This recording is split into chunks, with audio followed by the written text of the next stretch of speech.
Bismillahirrahmanirrahim. Assalamualaikum warahmatullahi wabarakatuh. Innal hamdalillah nahmaduhu wa nasta'inuhu wa nastaghfiruh wa na'udzu billahi min shururi anfusina wa min sayyiati a'malina. May yahdihillahu fala mudilla lahu wa may yudlil falan tajida lahu waliyyan mursyida. Asyhadu an la ilaha illallah wahdahu la syarika lah wa asyhadu anna Muhammadan abduhu wa rasuluhu alladzi la nabiyya wa la rasula ba'da. Faqala Allah ta'ala fi kitabihil karim wa huwa asdaqul qailin wa nahnu 'ala dzalika minasy syahidin. Ba'da a'udzu billahi minasy syaithanir rajim. Ya ayyuhalladzina amanu taqullaha ittaqullaha haqqa tuqatih wa la tamutunna illa wa antum muslimun.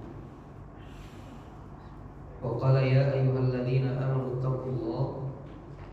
ittaqullaha wa qulu qawlan sadida yuslih lakum a'malakum wa yaghfir lakum dhunubakum wa man yuti'illaha wa rasulahu faqad faza fawzan 'azima. Amma ba'du.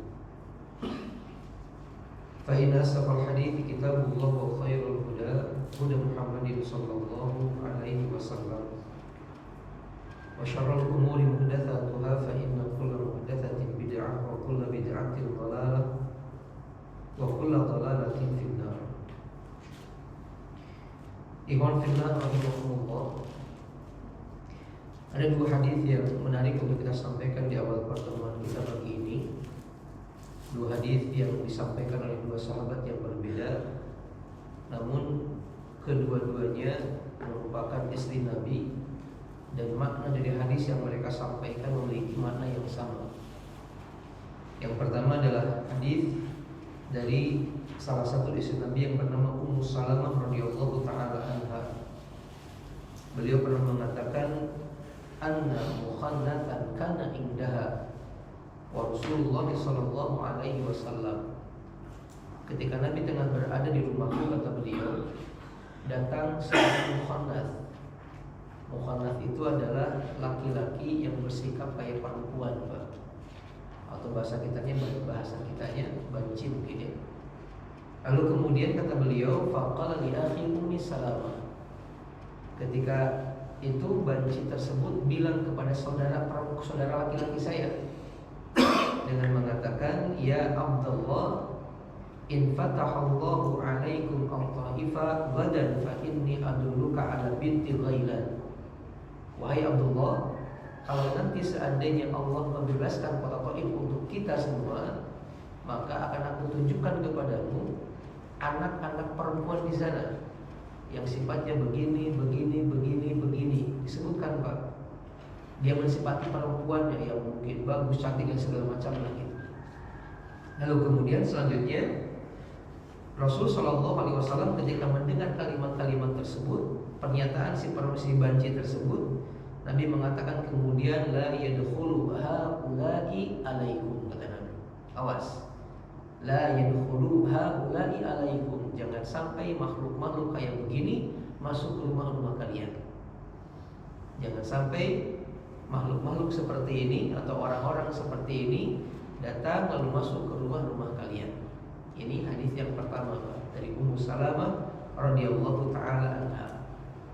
Di berikutnya kemudian di hadis yang kedua dari Aisyah radhiyallahu taala anha, beliau mengatakan bahwasanya kata Aisyah, kana yadkhulu ala azwajin Nabi sallallahu alaihi wasallam mukhannathun. Dulu suka ada seorang banci yang datang masuk menemui istri-istrinya Nabi. Datang masuk ngobrol sama istri-istrinya Nabi. Fakanu ya'uduna min ghairi ulil irbati. Dan waktu itu istri-istri Nabi termasuk para sahabat menganggap banci itu makhluk yang gak jelas gitu. Ketika dia berkumpul dengan perempuan maka dianggap dia bukan laki-laki.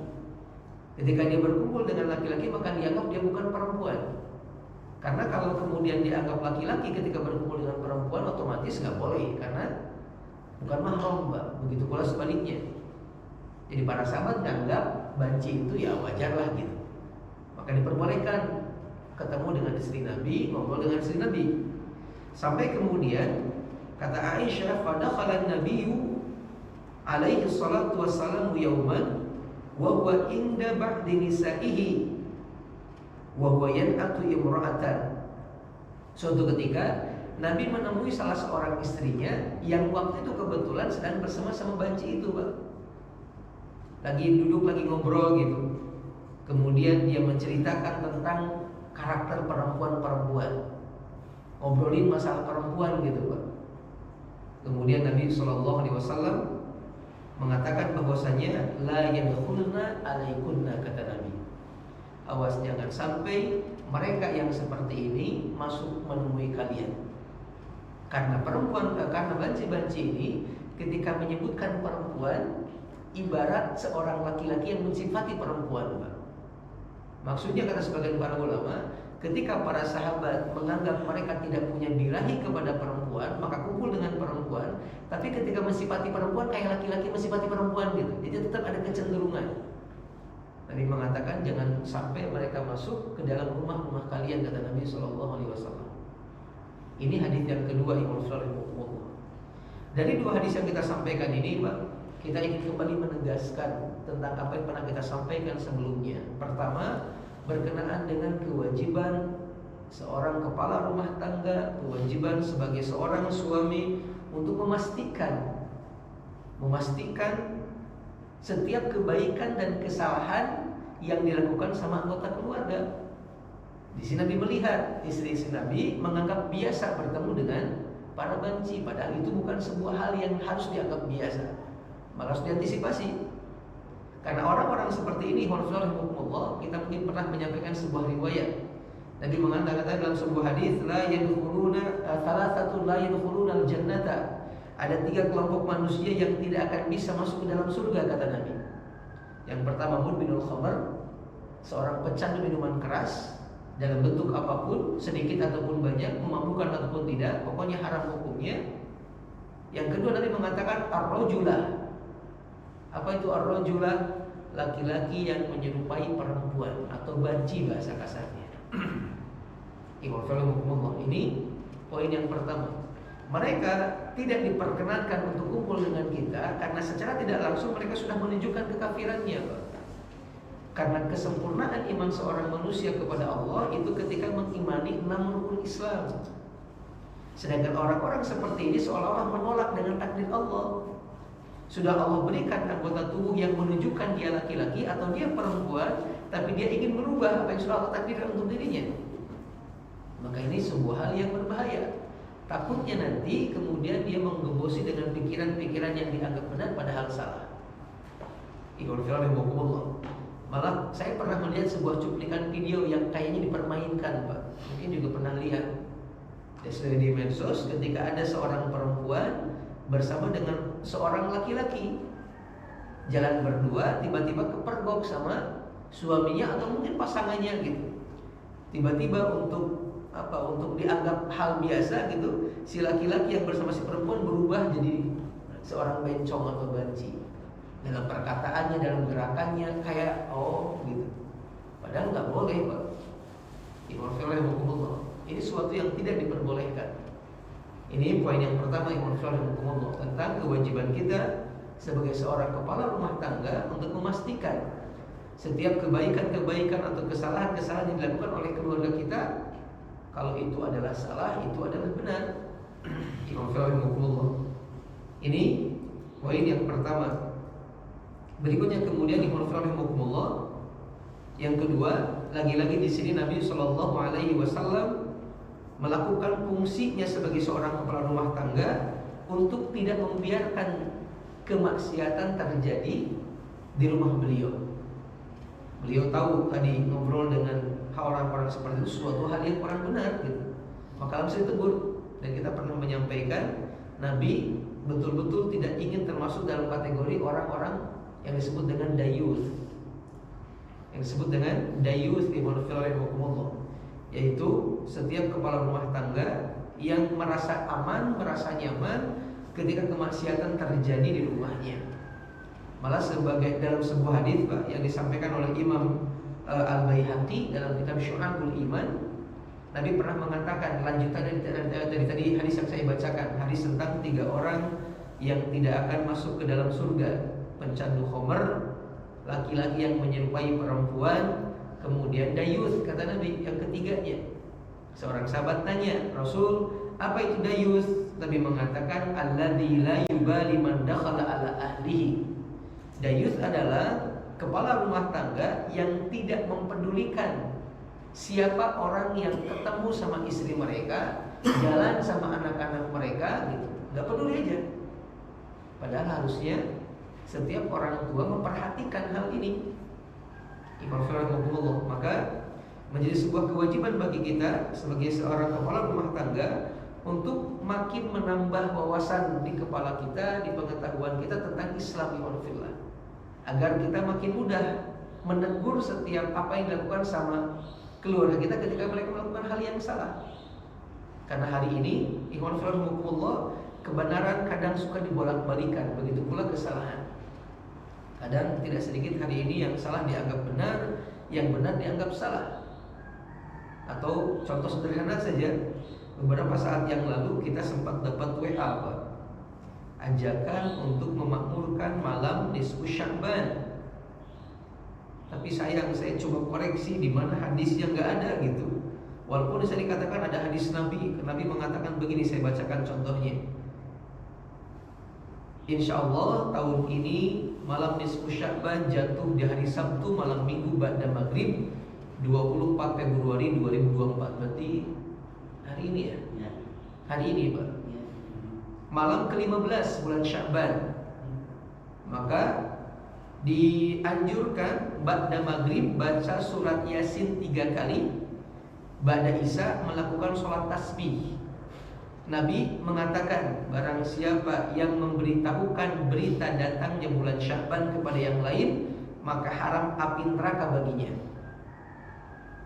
Dianjurkan membaca surat Yasin 3 kali. Surat Yasin yang pertama dibaca untuk memohon panjang umur dan ketaatan serta ketakwaan dan dapat istiqomah kepada Allah. Surat Yasin yang kedua diniatkan dibaca untuk memohon diluaskan rezeki yang halal dan menolak bala. Surat Yasin yang ketiga dibaca untuk memohon ditetapkannya iman Islam hingga akhir hayat. Kemudian membaca Astagfirullahaladzim 100 kali, tahmid dan takbir 100 kali, kemudian sholawat kepada Nabi 100 kali, dan zikir-zikir yang lainnya. Berdoalah secara khusyuk, meminta apa yang tersirat di dalam hati, karena malam nisfu Sya'ban adalah malam yang sangat diijabah untuk dikabulkan semua doa dan hajat yang diinginkan. Para ulama menyatakan bahwa malam nisfu Sya'ban juga dinamakan malam pengampunan atau malam maghfirah. Imam Al-Ghazali radhiyallahu taala anhu, di sini RA tulisnya Pak. RA itu kan betul radhiyallahu taala anhu gitu. Padahal harusnya buat sahabat RA mah gitu. Imam Ghazali radhiyallahu taala anhu mengistilahkan malam nisfu Sya'ban sebagai malam yang penuh dengan syafaat atau pertolongan menurut beliau. Malam ke-13 bulan Sya'ban Allah Ta'ala memberikan 3 syafaat kepada hambanya.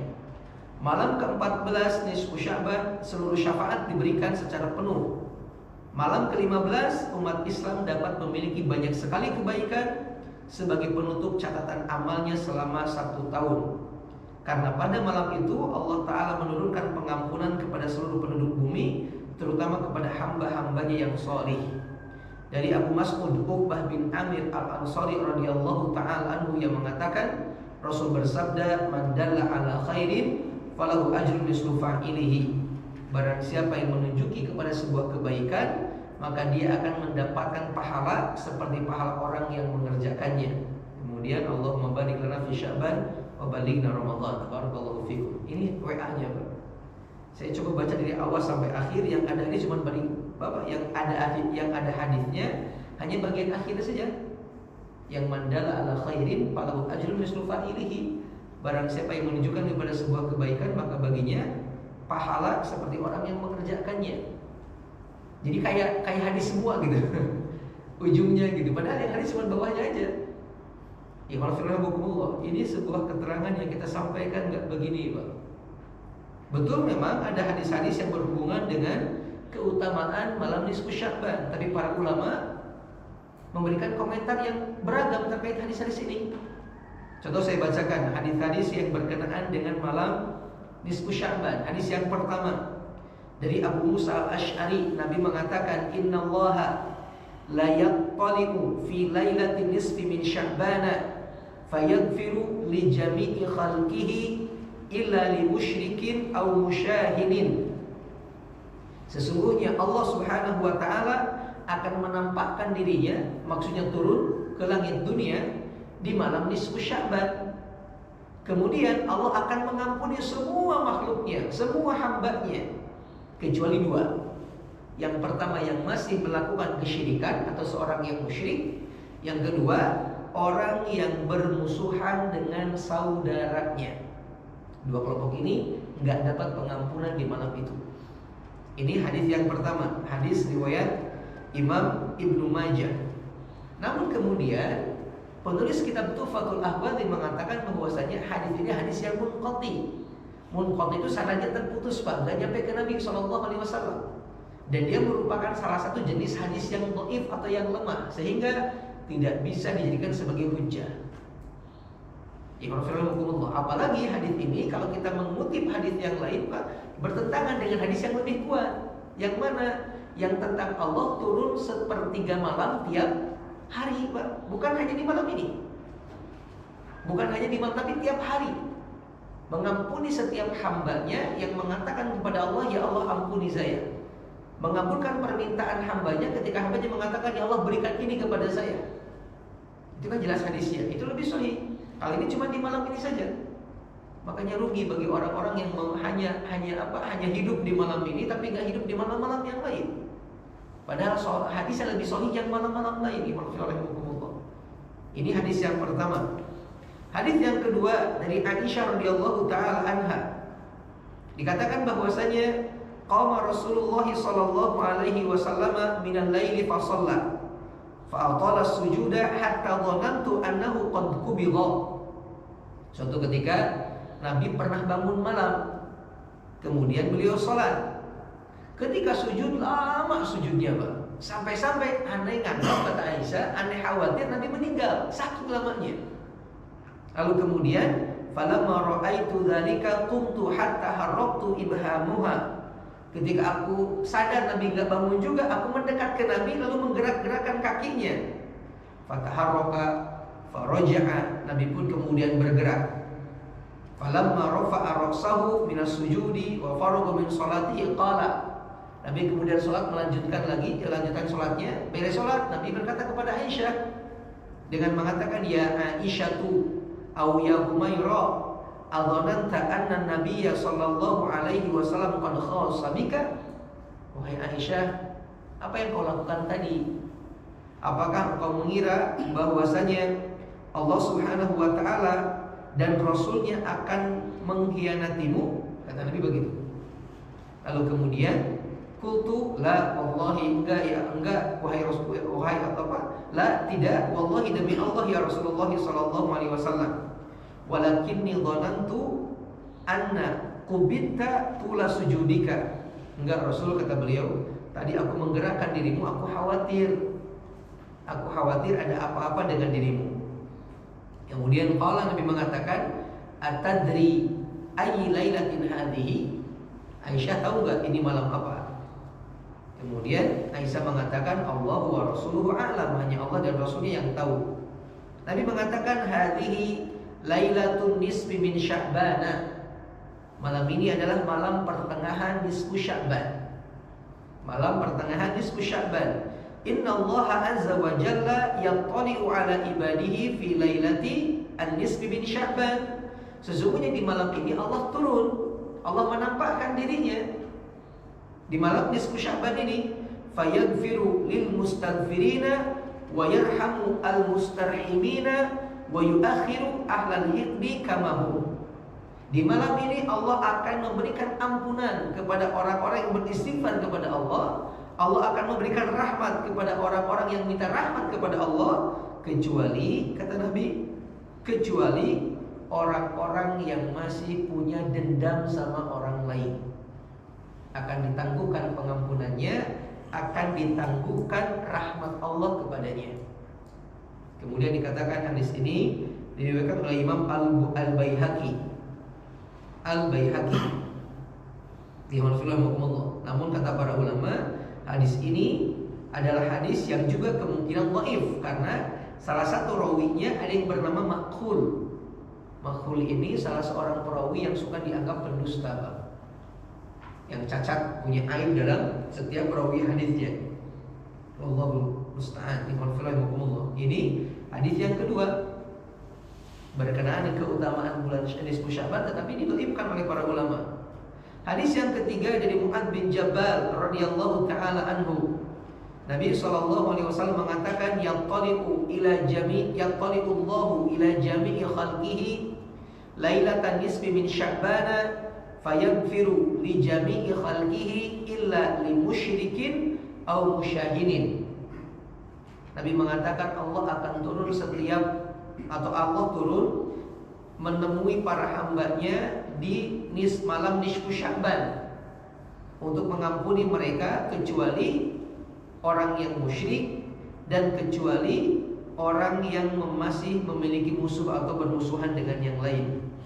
Hadis riwayat Imam Al-Baihaqi, Imam Ibnu Majah dan Imam At-Tabrani. Namun kemudian Imam Al-Mundhiri, penulis kitab Tuhfatul Ahwadi, juga mengatakan pada sanad hadis Abu Musa Al-Asy'ari yang dikeluarkan oleh Ibnu Majah terdapat lahi'ah dan lagi-lagi dia dinilai hadis yang dhaif. Maka hadis ini pun dianggap sebagai hadis yang dhaif. Ini hadis yang ketiga, Imam Fillah. Hadis yang keempat kemudian dikatakan dari Abdullah bin Amr radhiyallahu taala anhuma. Beliau mengatakan Nabi bersabda, "Yattaliqullahu 'azza wa jalla ila khalqihi lailatan nisfi min Sya'bana." Allah akan mendatangi makhluknya di malam nisfu Sya'ban. Fayaghfiru li ibadihi, lalu Allah akan mengampuni hamba-hambanya illa itsnaini, kecuali dua kelompok manusia. Yang pertama musyahinin, orang yang masih bermusuhan, wa qatili nafsin, yang kedua orang yang membunuh jiwa yang Allah haramkan untuk dibunuh. Kalau tadi musyrik, sekarang yang pembunuh, Pak, tidak akan diampuni. Hadis riwayat Imam Ahmad. Namun kemudian kata sebagian para ulama, hadis ini memiliki cacat, kesahihannya dipertanyakan. Maka hadis ini juga bermasalah dari sisi sahih atau tidaknya. Berikutnya kemudian ada hadis yang kelima, Pak. Hadis dari Katsir bin Murrah. Nabi mengatakan bahwasanya yaghfirullahu 'azza wa jalla li ahli al-ardi illa musyrikun aw musyahinun. Allah akan mengampuni semua makhluk di atas muka bumi di malam nisfu Sya'ban kecuali seorang yang musyrik atau orang yang punya musuh dengan orang lain, bermusuhan. Ini hadis yang kelima, Berikutnya kemudian ada juga hadis yang keenam dari Ali bin Abi Thalib radhiyallahu taala anhu. Rasul sallallahu alaihi wasallam mengatakan, "Idza kanat lailatun nisfi min Sya'bana faqumu lailaha wa sumu naharaha." Kata Nabi, kalau datang kepada kalian malam nisfu Sya'ban, maka sholatlah di malam harinya dan saumlah di siang harinya. Saumlah di siang harinya, berarti sekarang harus saum. Kalau ini hadisnya sahih. Fa inna Allah azza wa jalla yanzilu fiha li ghurubi syamsi ila sama'id dunya. Karena di hari tersebut Allah turun ke langit dunia pada saat matahari terbenam. Allah turun pada saat matahari terbenam. Fayaqulu, kemudian Allah mengatakan, "Ala min mustaghfirin fa aghfiru lahu." Ada enggak yang saat ini hambaku yang beristighfar kepadaku biar aku ampunkan kesalahan-kesalahannya? Ala mustarziqun fa arzuqahu. Apakah ada juga yang hari ini saat ini orang-orang meminta rezeki kepadaku biar aku berikan rezeki kepadanya? Ala mubtalin fa u'afihi. Ada nggak juga yang hari ini saat ini orang-orang yang kena musibah lalu meminta untuk dihilangkan musibahnya, agar aku hilangkan musibahnya, hatta yatlu al fajr, dan Allah terus begitu mengatakan sampai terbit fajar, Pak. Dari mulai terbenam matahari sampai terbit fajar, Allah terus mengatakan begitu. Ada nggak hamba yang minta ini, yang minta anu gitu, akan kuberikan. Kapan terjadi? Menurut hadis ini di malam nisfu Sya'ban. Malam nisfu Sya'ban. Dikatakan hadis ini dikeluarkan oleh Imam Ibnu Majah, namun dalam sanadnya ada seorang rawi yang bernama Abu Bakar bin Abdullah bin Muhammad bin Abi Saburah, yang mana orang ini orang yang dituduh oleh para ulama suka memalsukan hadis. Sosok ini dianggap suka memalsukan hadis. Malah kemudian Imam Al-Bukhari dan ulama yang lainnya mendhaifkan beliau. Sehingga hadis ini diantara kedhaifan atau diantara kemaudhu'an. Maksudnya kemungkinannya ini hadis dhaif atau hadis maudhu', Pak. Dua-duanya hadis yang tidak boleh dipakai, Pak. Maudhu itu karangan banget gitu lah. Nggak ada silsilahnya banget gitu, Pak. Kalau dhaif masih mending ada silsilah tetapi ada cacat. Ini hadis yang ke-6. Kemudian disimpulkan oleh penulis kitab Tuhfatul Ahwadhi, mengatakan bahwasanya meninjau riwayat-riwayat di atas, beliau mengatakan hadis-hadis ini dilihat dari banyak jalannya, tidak ada satupun hadis yang betul-betul sahih menerangkan tentang keutamaan malam nisfu Sya'ban. Tidak ada yang betul-betul sahih, Pak.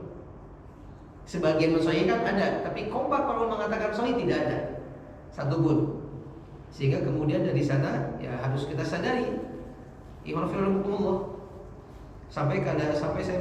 sampai Ibnu Rajab Al-Hambali mengatakan dalam kitab Lataiful Ma'arif, kata beliau,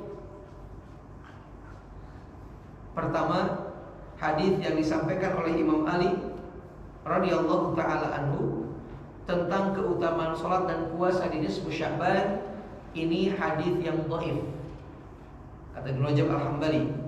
Beliau mengatakan selanjutnya kemudian hadis yang menjelaskan keutamaan malam nisfu Sya'ban, ada beberapa ulama yang mensahihkannya, tapi sebagian ulama mendhaifkannya. Ada yang sebagian mensahihkan, ada sebagian yang mendhaifkan. Namun ulama yang mendhaifkan lebih banyak daripada yang mensahihkan. Berikutnya kemudian kata beliau selanjutnya mengenai sholat malam di malam nisfu Sya'ban, maka tidak ada satupun dalil dari Nabi SAW dan juga para sahabatnya.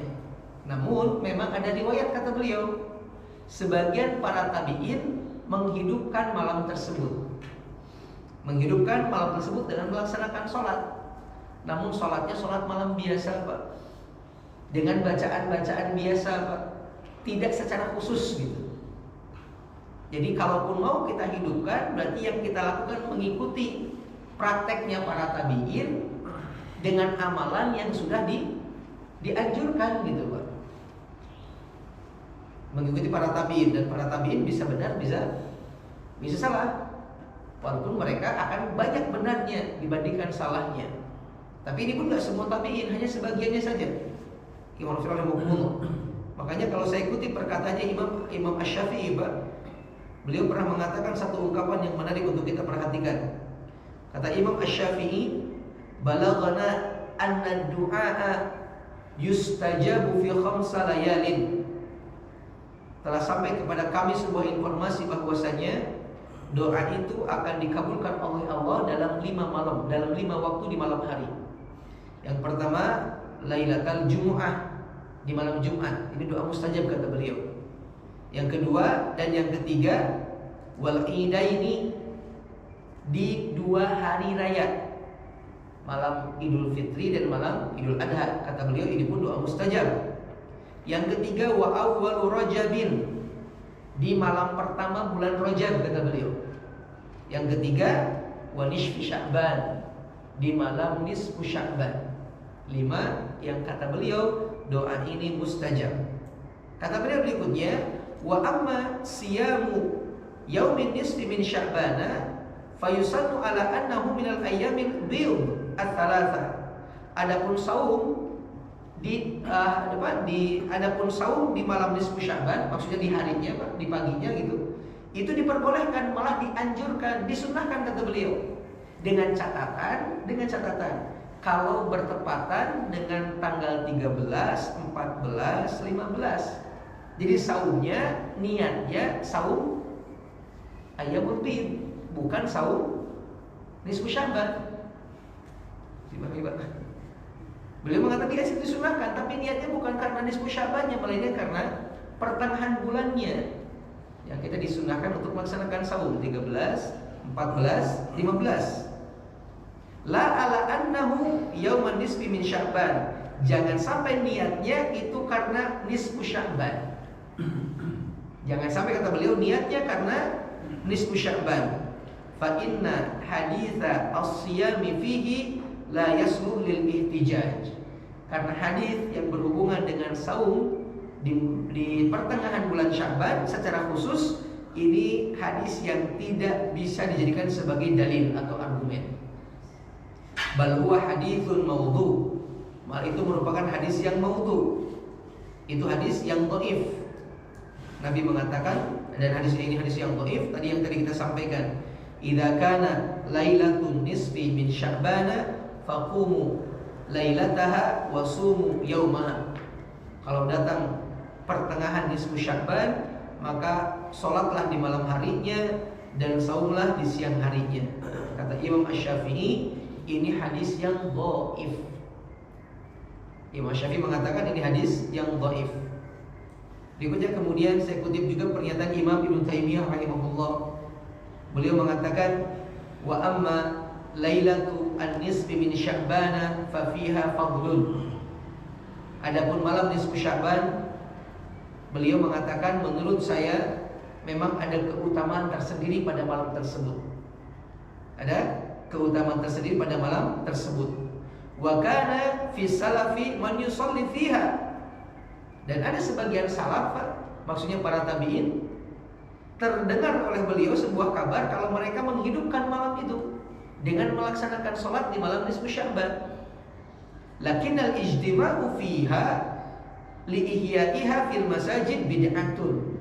Tetapi kata beliau, menghidupkan malam tersebut dengan kumpul-kumpul di masjid, mengadakan acara lain atau ibadah lain selain sholat yang sudah dianjurkan oleh Nabi, ini sebuah perkara yang bid'ah, kata Nabi.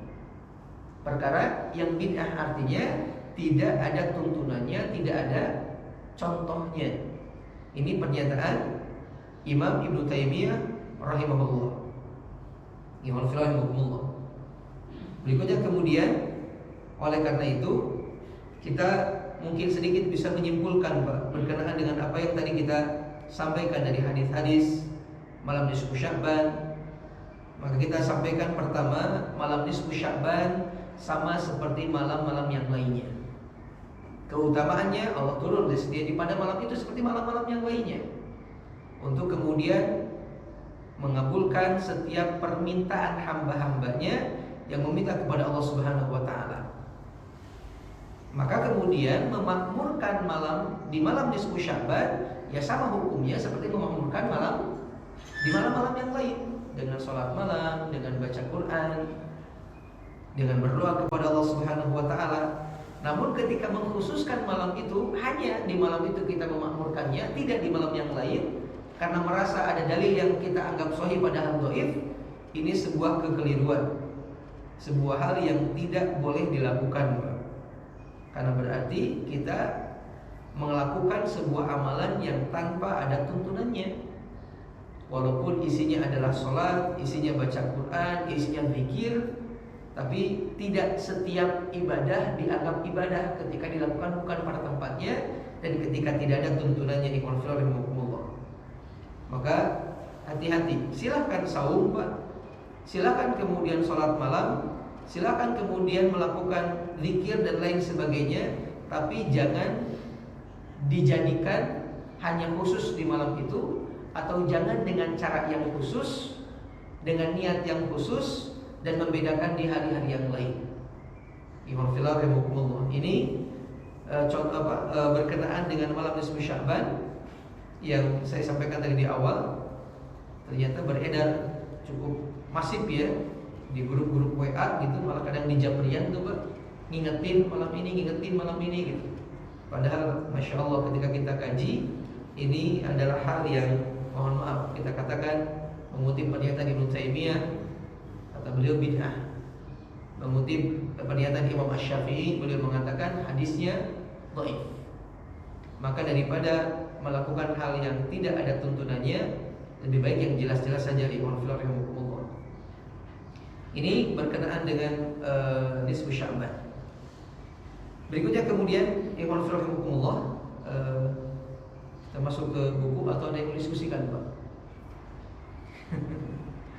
Mudah-mudahan bisa dipahami. Bisa dipahami kira-kira Pak?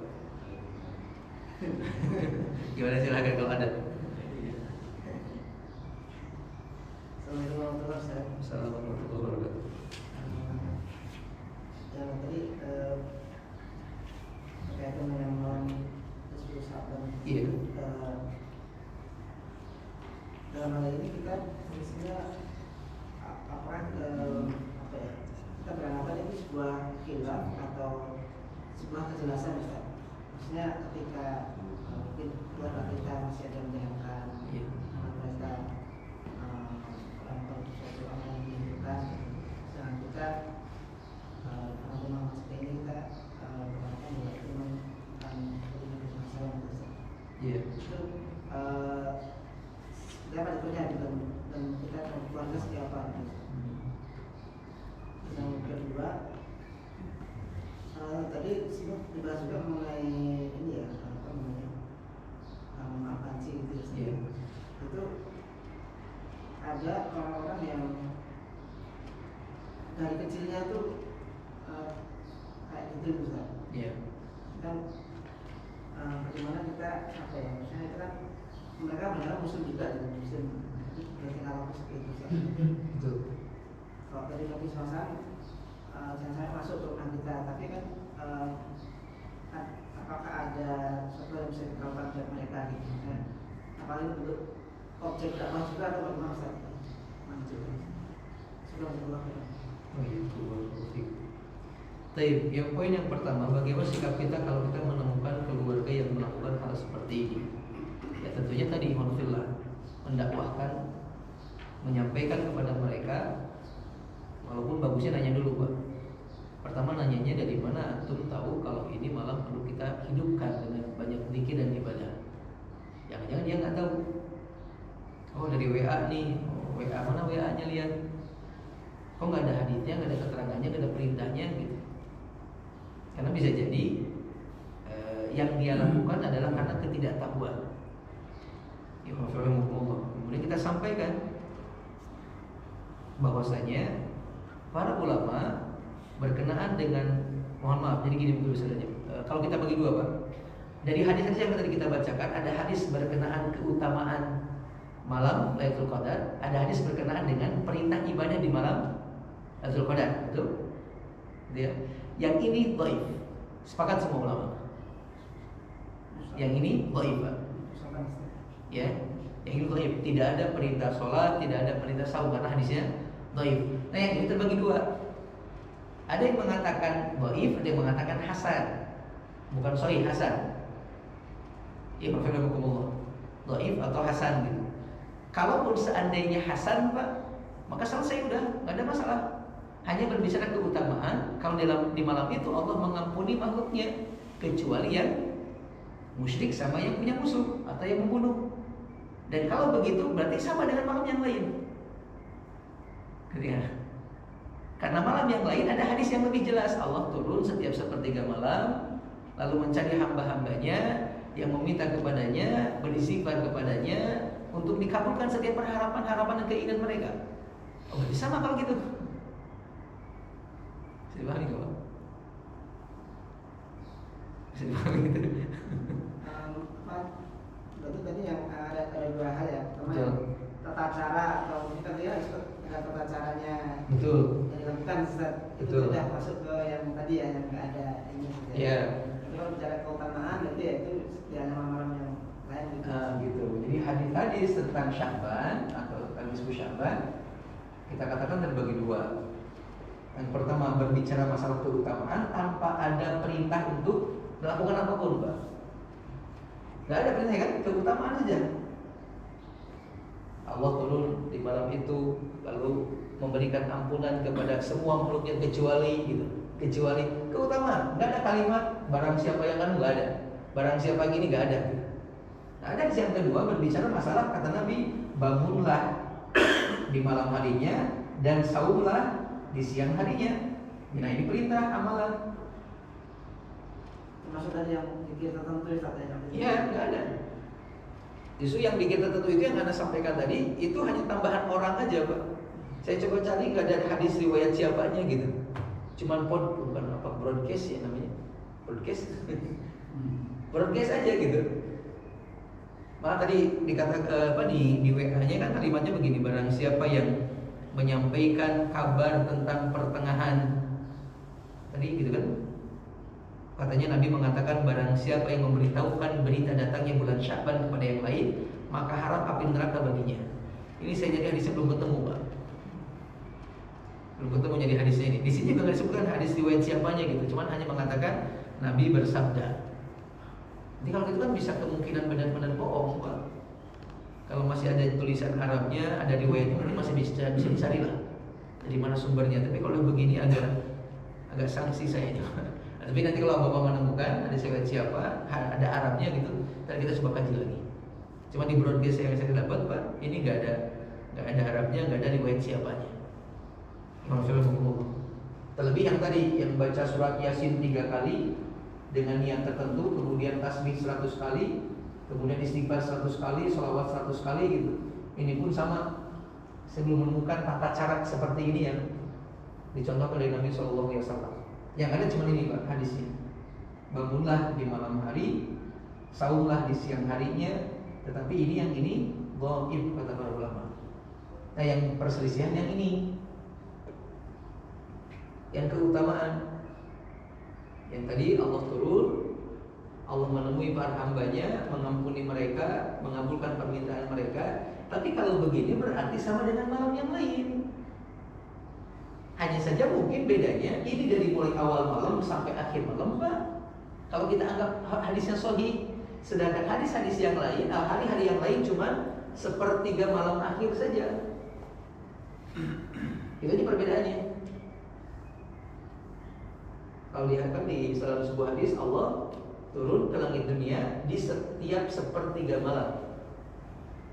Kalau ini dari mulai awal malam sampai kalau kita anggap sahih, tetapi pada umumnya sama gitu. Artinya ketika di malam ini kita dianjurkan banyak ibadah juga dengan tahajud, dengan berdoa, dengan baca Quran. Begitu pula di sini, kalaupun mau dianggap tidak perlu ada ibadah-ibadah yang khusus gitu. Apalagi sampai ada acara kumpulan segala macam, lalu bareng-bareng membaca sesuatu gitu. Ini hal yang mohon maaf sekali lagi, kita perlu bukti kalau dulu dilakukan oleh orang-orang yang kesolehannya lebih baik dibandingkan kita. Karena kalau nggak begitu berarti kita menganggap kita lebih baik daripada mereka. Dan ini masuk kategori talbis, Pak. Talbis iblis ini. Apa talbis itu kemarin kita menyampaikan? Perangkap. Talbis itu imorfillah dari kalimat libas. Libasun. Libas ini artinya pakaian. Pakaian itu punya peran, punya fungsi menutup aib, menutup cacat, menutup keburukan. Maka talbis iblis adalah pakaiannya iblis untuk menutup keburukan sehingga terlihatnya baik gitu. Padahal dalamnya hakikatnya buruk, Pak gitu. Kalau hukum ini pun bisa masuk kategori talbisul iblis. Bagaimana dikemas sebuah ibadah, sebuah kebaikan, tapi ternyata Nabi kan mengatakan begini contohnya, man amila amalan laisa alaihi amruna fahuwa raddun. Man amila amalan laisa alaihi amruna fahuwa raddun. Barang siapa mengamalkan sebuah amalan yang tidak pernah kami contohkan, maka tertolak. maka tertolak. Nah, bisa saja iblis kemudian, sangat memungkinkan iblis kemudian menciptakan amalan-amalan yang dianggap benar padahal nggak ada contohnya. Biar apa? Kalau di hari kiamat tertolak nih amalan, rugi malah. Kalau segera tertolak malah kalau segera tertolak masih mending daripada nanti ada sebagian orang yang nggak dianggap umat gara-gara melakukan perkara seperti ini. Masih ingat kasus ketika Nabi menyampaikan, aku akan menunggu kalian di Al-Hud, telaga. Lalu aku memanggil umatku untuk datang untuk minum air. Tapi ada sebagian orang yang tertahan, gak mendengar panggilanku. Sampai aku mengatakan, ummati, ummati, itu umatku, kenapa gak dengar, gak datang mereka? Dikatakan kepada Nabi, mereka memang dulu umatmu, tapi mereka setelah kau meninggal dunia melakukan apa yang tidak kau lakukan. Kalimat hadisnya, qad badalu dinaka, mereka telah mengganti agamamu, merubah syariat-syariatmu, kata hadis tersebut. Ini lebih parah lagi, bukan cuma ditolak tapi nggak diakui sebagai umat Nabi yang bisa minum telaga. Padahal luar biasa kenikmatan dari minum air telaga tersebut. Ini maka kita perlu menyampaikan kepada mereka terkait hal ini. Betul, memang ada keutamaan menurut sebagian para ulama, namun tidak ada amalan khusus yang diperintahkan oleh Nabi di malam ini. Jadi kalau Anda menghidupkan malam ini karena gara-gara malam nisfu Sya'bannya, ini sebuah kekeliruan dan sebuah kesalahan. Seperti kita pernah menyampaikan di minggu yang lalu, Pak, Juwairiyah yang diperintahkan oleh Nabi untuk berbuka di hari Jumat. Ya, masih ingat itu? Karena beliau sebelumnya nggak saum dan setelahnya nggak akan saum. Nabi mengatakan berbukalah, karena tidak diperbolehkan saum khusus hanya di hari Jumat saja, karena menganggap Jumat spesial dan istimewa. Begitu pula dengan hari ini, ini yang pertama. Maka kita sampaikan dengan cara yang bijaksana, dengan cara yang baik, jangan sampai terjadi malah fitnah yang lebih besar gara-gara hal ini. Kalau ini kurang tepat. Kalau ini dilakukan sama istri dan anak kita, malah kita harus agak tegas, Pak. Kalau kerabatnya orang lain agak jauhan, hati-hati, pelan-pelan ini, Pak. Tapi kalau anak sama istri, karena ini bapak punya tanggung jawab besar sama mereka, terancam dengan ancaman yang luar biasa kalau dilakukan, Pak. Bisa jadi kan kita diperintahkan, ku anfusakum wa ahlikum nar, jaga diri kalian dan keluarga kalian dari ancaman api neraka. Maka ini harus lebih tegas gitu. Jangan bermudah-mudahan. Kita mengutip kembali perkataan Imam siapa yang kemarin kita bacakan dalam kitab ini, al-iqtisadu fi sunnati khairun minal ijtihadi fi bid'atin. Bersikap sederhana dalam sebuah amalan sunnah lebih utama dan lebih baik daripada bersungguh-sungguh dalam amalan yang tidak jelas sunnahnya. Salat malam cuma dengan 2 rakaat, Pak, lebih baik daripada salat nisfu Sya'ban.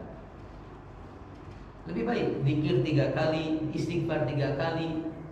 Itu lebih baik daripada sampai 100 kali karena anggap di malam nisfu Sya'ban. Karena ini mah ada contohnya, keterangannya, ini mah belum ada gitu. Kecuali tadi kata para ulama, ada juga yang menghidupkan itu para tabi'in.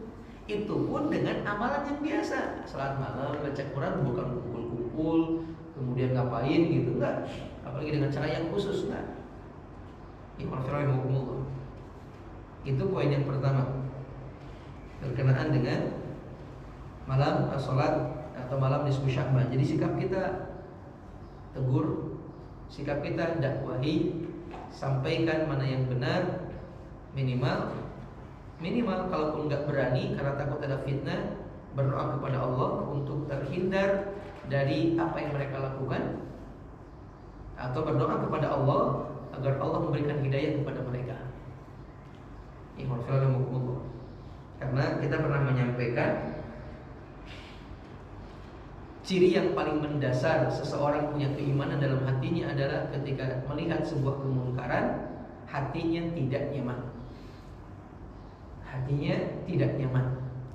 Nabi mengatakan, man ra'a minkum munkaran falyughayyirhu biyadihi, fa illam yastati fa bilisanihi, fa illam yastati fa biqalbihi, wa dzalika ad'aful iman.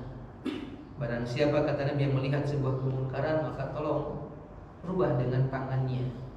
Kalau tidak mampu, rubah dengan lidahnya. Kalau tidak mampu juga, maka usahakan rubah minimal dengan hatinya.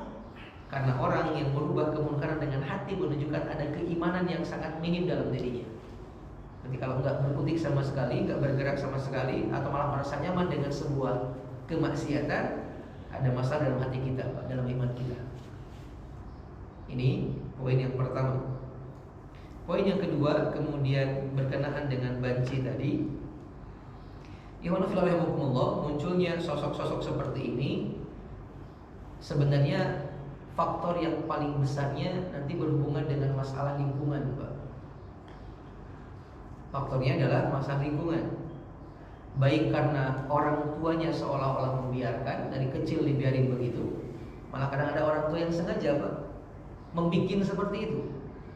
Ada kan? Mohon maaf, ada yang menolak. Apalagi ketika sekarang hak asasi manusia makin dikencengin suaranya. Kan banyak gay yang nikah, lesbian yang nikah sesama jenis, itu ngadopsi anak, Pak. Kan ketika ngadopsi yang diajarin apa? Ya perbuatan mereka gitu.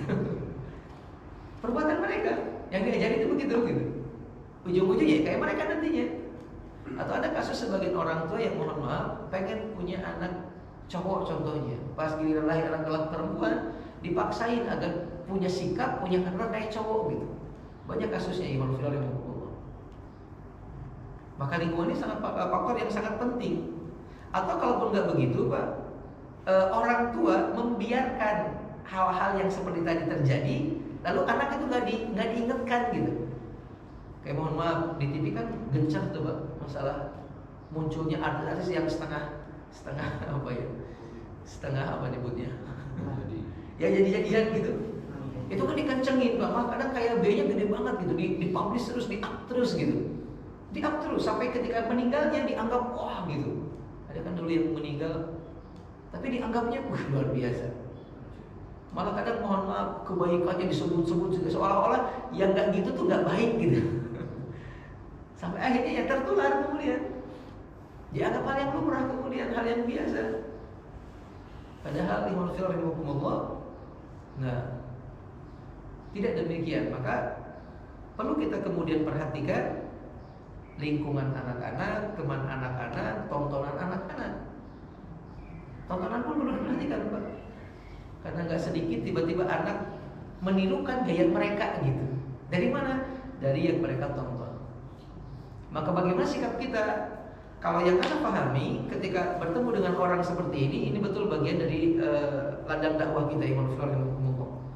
Kita harus menyampaikan kepada mereka. Kalau saya mengutip perkataan ulama itu, kata mereka adalah seseorang itu bisa berubah jenis kelamin ketika dia punya faktor pendukung untuk itu, Pak.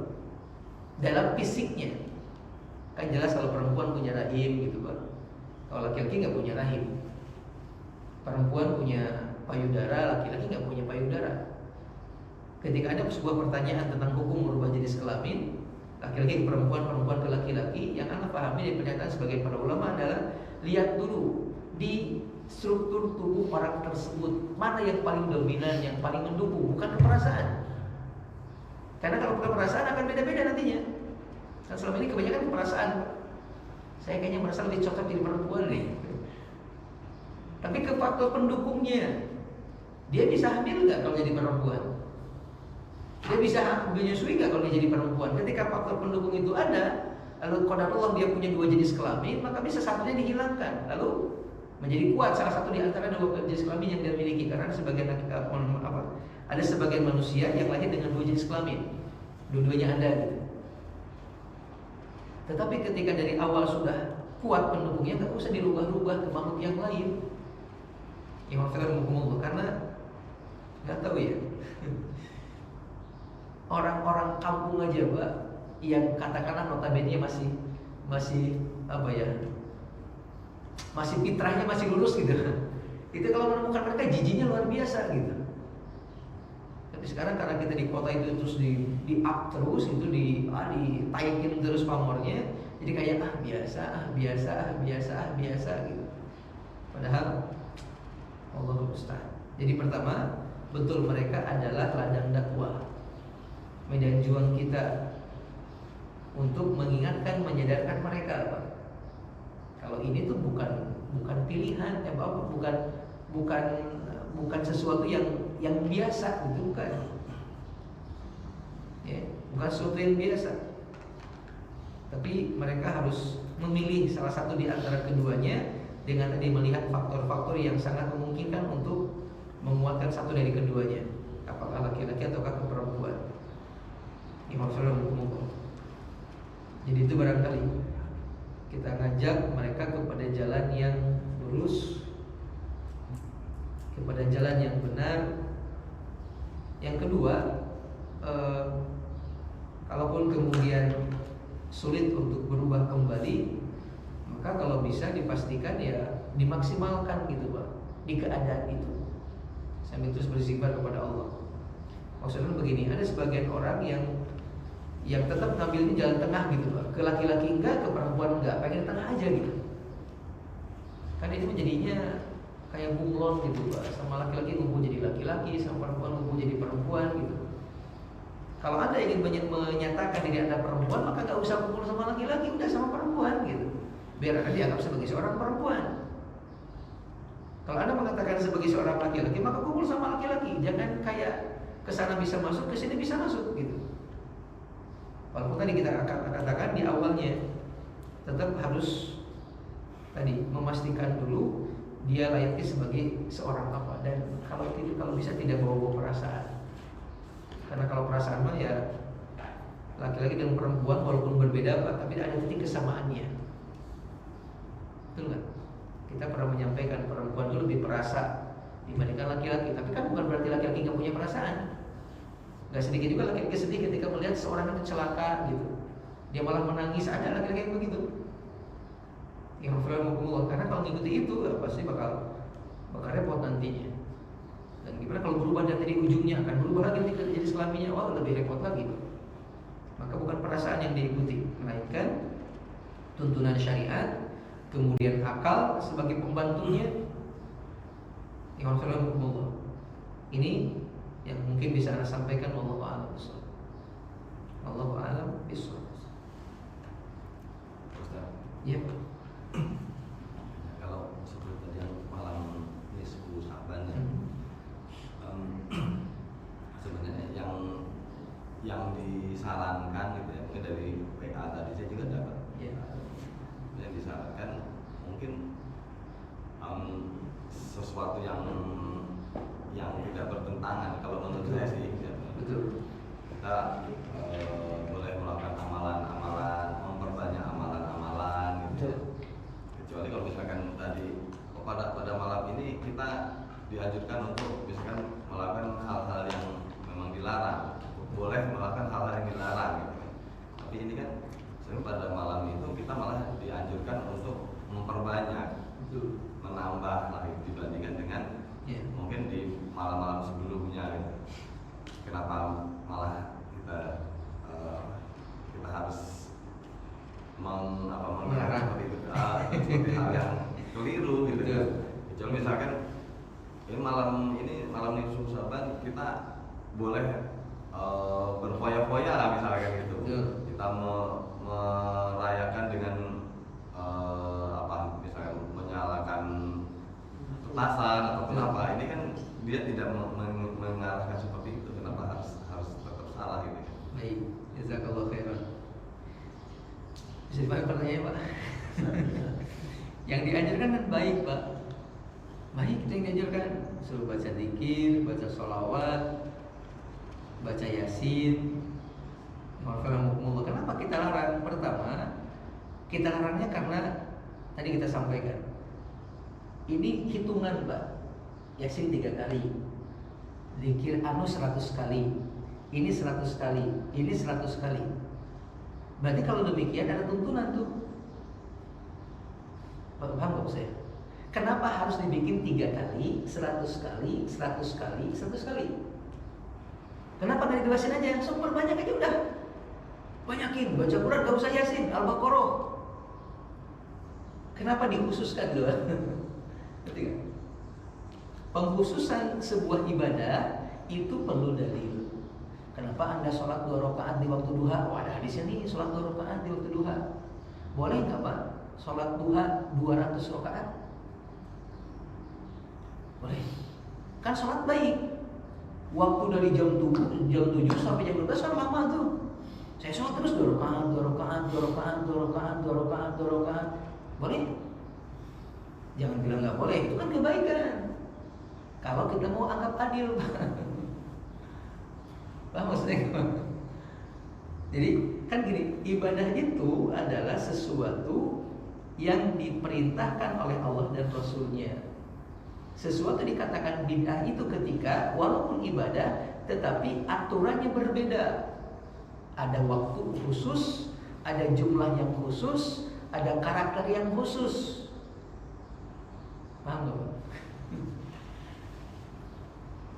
Taib, itu yang pertama. Yang kedua, kenapa hanya di malam nisfu Sya'ban saja? Kenapa nggak ada ajakan di malam-malam yang lain? Apakah berarti apakah kalau begitu berarti dia telah mengistimewakan malam ini dibandingkan malam yang lain? Kalau diistimewakan, apa jadilah yang menjadi landasan diistimewakannya? Paham nggak? Kenapa kita, contohnya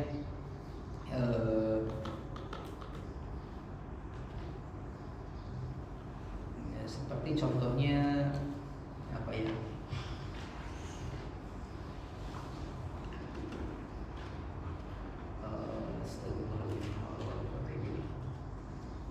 Contohnya seperti memperbanyak sedekah di bulan Ramadan, memperbanyak kebaikan di bulan Ramadan. Kenapa tidak ada anjuran untuk melakukan hal yang sama di luar bulan Ramadan? Oh, jawabannya Pak. Padahal kan sama-sama hari. Karena kita manusia itu pinginnya mendapatkan sesuatu yang lebih mungkin. Betul. Memanfaatkan waktu yang ada dalam kehidupan kita. Misalkan bulan Ramadan, kalau kita bersedekah, kita akan mendapatkan pahala 2 kali lipat. Kalau misalkan kita melakukan perbuatan di malam ini, kemungkinan kita akan dapat pahala mungkin berlipat-lipat. Tapi sebenarnya alasannya bukan itu Pak, tapi alasannya Nabi melakukan itu di Ramadan. Pernah dengar sebuah hadis, kalau kebaikan Nabi di Ramadan lebih besar daripada di luar bulan Ramadan. Semangat ibadahnya Nabi di Ramadan lebih kuat daripada di luar Ramadan. Khatamnya Nabi baca Quran di Ramadan sampai 2 kali dibandingkan bulan-bulan yang lain. Termasuk ketika malam 10 hari terakhir, beliau mengencangkan ikat pinggang, itikaf di masjid. Jadi kenapa begitu? Karena ada tuntunannya. Akhirnya orang-orang berbondong-bondong memakmurkan Ramadan gitu Pak. Nah sekarang tuntunan untuk malam khusus di Lailatul Qadar, di malam Lailatul Sya'ban, siapa gitu dan apa? Kenapa hanya di Ramadan dan di yang lain? Karena Nabi di Ramadan lebih hebat, maka kami pun lebih hebat lagi gitu. Sama seperti Nabi lebih hebat, walaupun yang lain juga bagus hebat Pak. Nah ini ketika kita akan meninggikan malam nisfu Sya'ban, harus ada dalil juga seperti yang tadi. Paham maksudnya?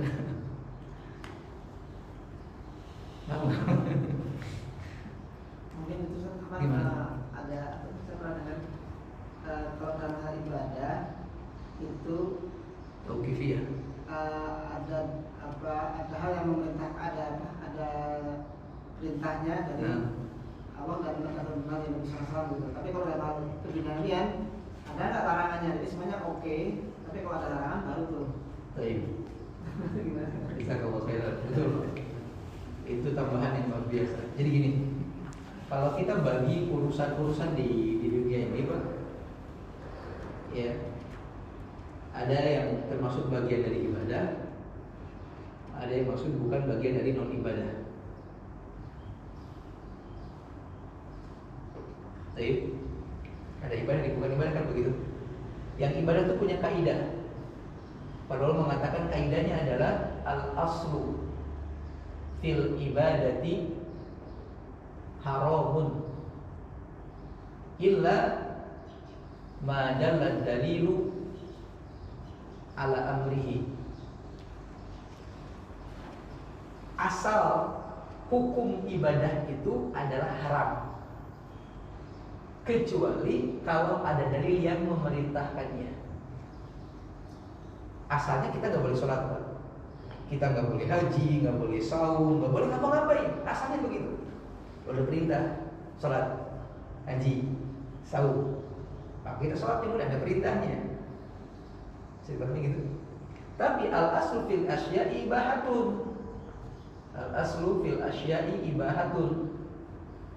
Adapun selain ibadah, dalam hal-hal dunia terutama itu hukumnya mubah, ibahatun, kecuali ada dalil yang mengharamkannya. Awalnya boleh makan daging babi, boleh minum khamar, kan boleh. Di masa Umar minum khamar juga.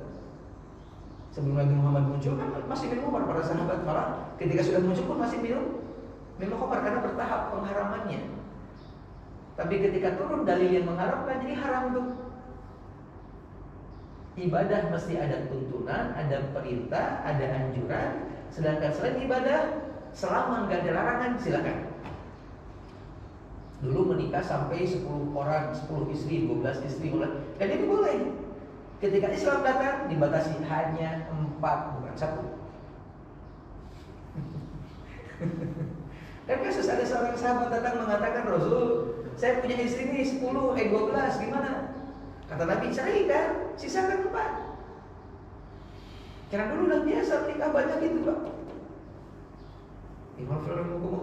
Karena ini berhubungan dengan masalah selain ibadah, walaupun nanti dalam Islam dijadikan bagian dari ibadah.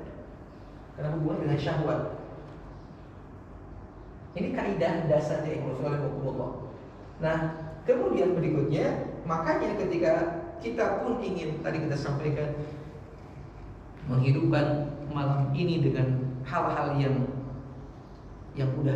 ibadah, Pak, harusnya ada tuntunan yang jelas.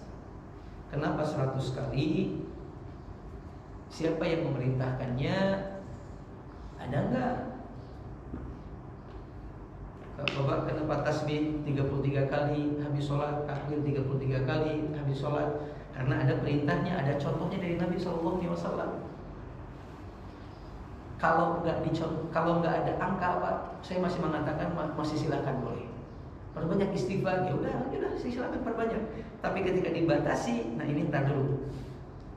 Kan pembatasan itu ketika lebih bisa salah, Pak. Ketika kurang juga bisa lah kan? Bisa lah kan? Ternyata saya satu-satu, wah salah. Saya ulang lagi dari awal berarti enggak? Atau bisa ngurangi jadi gimana cara ngurangi istighfar jadi 100? Nah, angka ini yang kadang bikin masalah, yang oleh Allah. Jumlah ini yang bikin masalah. Maka perlu kemudian kita mengetahui siapa yang memerintahkannya. Makanya dalam konteks ini apa hadisnya lah gitu. Ayatnya contohnya gitu di Nabi SAW. Nah, ada tapi perkataan para ulama. Nah, kalau muncul perkataan ulama, silakan. Pilihannya adalah mau siapa yang kita jadikan sebagai panutan. Mau ulama ya silakan. Yang penting kita siap mempertanggungjawabkan kelak ketika Allah nanya, kenapa berbuat begini?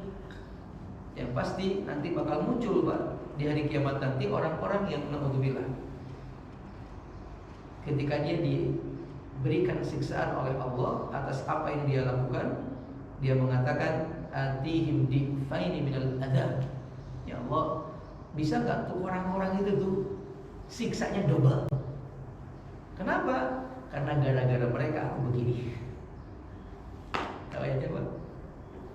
Gara-gara mereka, gara-gara ajakan mereka, aku seperti ini, kata dia. Ayatnya di Quran surat sebentar, saya lupa nama ayat dan suratnya.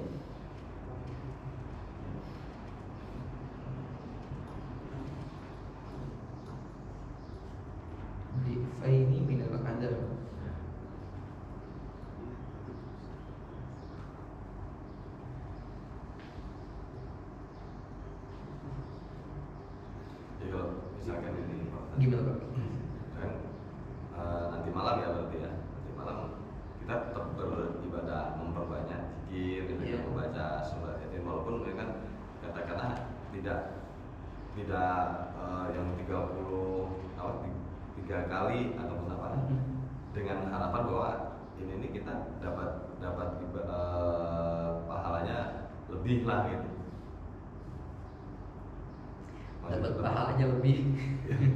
Pahalanya lebih banyak kan gitu. Bapak bisa meyakini pahala bakal dapat lebih karena dari mana Pak? Kan berarti ada dasarnya Pak. Kenapa dianggap bakal lebih pahalanya? Jadi mungkin gini sebenarnya, Ya. karena sesuai dengan topik kita nih yang tahu bisnis ini kan libas pakaian Ya betul. menutup aib. Berarti kita memperbanyak ibadah, Ya seolah-olah itu akan mendapatkan pahala besar. betul. Kita kembali lagi ke tadi yang hukum asal ibadah itu haram, kecuali kalau ada dalilnya. Sebenarnya kuncinya di situ. Hukum asal semua ibadah itu haram, kecuali ada dalil. Oh, untuk urusan dunia, monggo, Iya. apapun juga boleh, kecuali ada yang melarang. Jadi, apakah hal tersebut secara berlebihan baik atau tidak dalam perkara ibadah, kita tidak bisa tahu kecuali kalau memang ada tuntunan dari Rasulullah. Betul. Jadi sebetulnya mungkin ada nggak tuntunan dari Rasulullah dibaca untuk perkara ibadah? Sederhananya gitu ya Pak. Sederhana itu sebetulnya. Jadi kalau misalkan tidak ada, kenapa kita harus melakukan? Ya.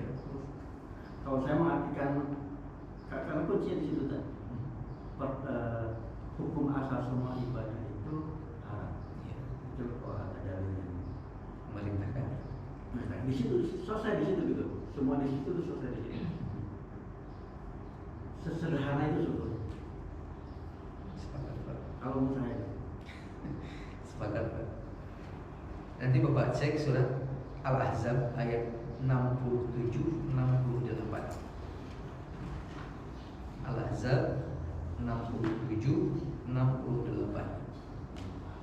Ini adalah pernyataan orang-orang yang kelak pada hari kiamat akan mendapatkan azab yang sangat berat. Mereka mengatakan, Rabbana inna ata'na sadatana wa kubara'ana fa'adalluna sabila. Ya Allah, kami ketika di dunia taat kepada sadatana, tuan-tuan kami, wa kubara'ana, dan orang-orang yang dianggap besar di antara kami atau tokoh-tokoh gitu Pak. Fa'adalluna sabil, tapi ternyata mereka malah menyesatkan kami. Rabbana atihim difaini minal adab, ya Allah berikan kepada mereka adab yang berlipat-lipat.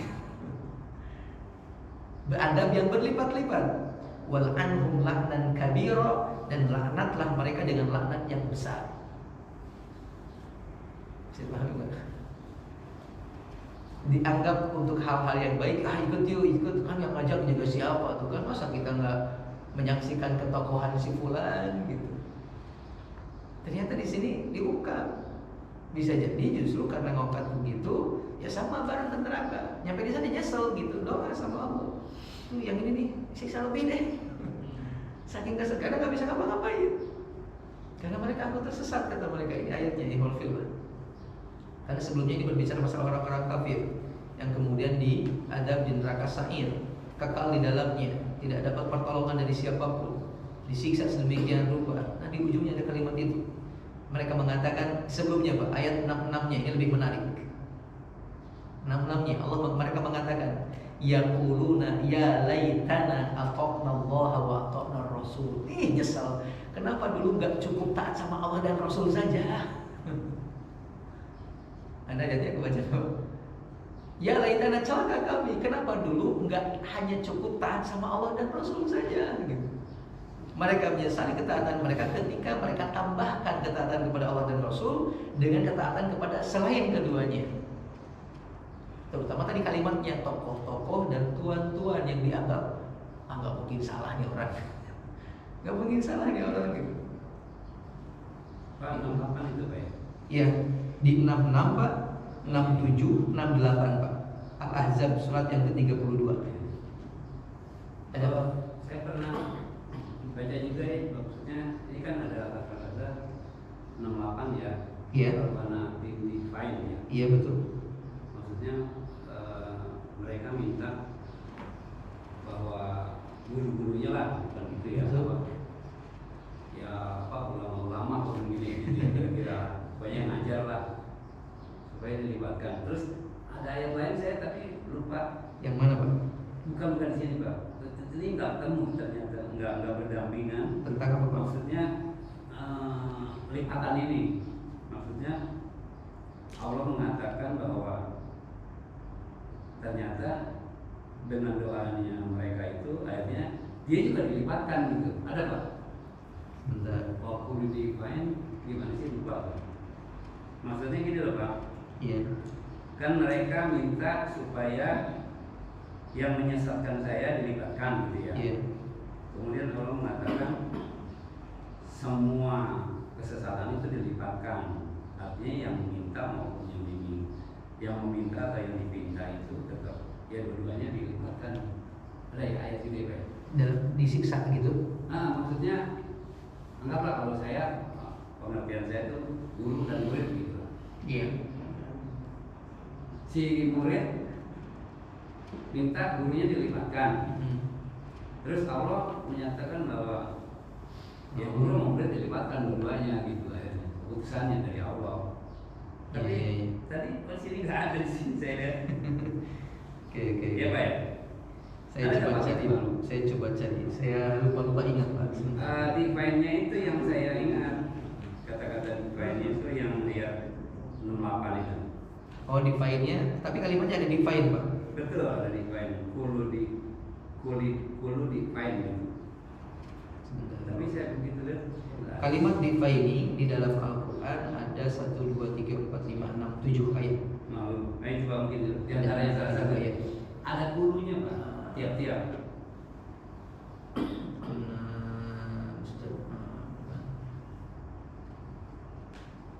Berarti di antara satu itu.